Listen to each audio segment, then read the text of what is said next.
દાહોદ જિલ્લાના ધાનપુર તાલુકા પંચાયત ભવન ખાતે પ્રમુખ અને ઉપપ્રમુખ પદની ચૂંટણી માટે આજે મતદાન યોજાવાનું છે।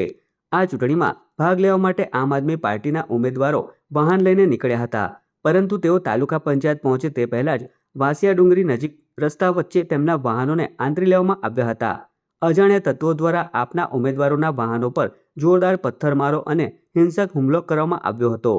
ગાડીઓના કાચ તોડી નાખવામાં આવ્યા છે અને આપના નેતાઓને પંચાયત જતા રોકવા માટે ભારે ધમાલ મચાવવામાં આવી હતી। ચૂંટણી પહેલા થયેલા આ હિંસક હુમલાના પગલે સમગ્ર પંથકમાં ભારે તંગદિલી વ્યાપી ગઈ છે। જો કે ઘટનાની ગંભીરતાને જોતા જ પોલીસ એક્શનમાં આવી છે। સ્થાનિક પોલીસનો મોટો કાફલો તાત્કાલિક અસરથી વાસિયા ડુંગરી અને ઘટના સ્થળે પહોંચી ગયો હતો, જ્યાં પરિસ્થિતિને કાબૂમાં લેવાના પ્રયાસ કર્યા હતા। આ હુમલો કોણે કર્યો અને તેની પાછળ કયા રાજકીય તત્વોનો હાથ છે તેને લઈને પોલીસે ઝીણવટભરી તપાસ હાથ ધરી છે। આજરોજ અમે તાલુકાની બોડી બનાવવા માટે ધાનપુર મુકામે તાલુકા પંચાયત પર આવતા હતા। એમાં રાજવાના ઘાટા પર એક તુફાન અને ઝાડ પાડી એને રસ્તો રોકી દીધો હતો।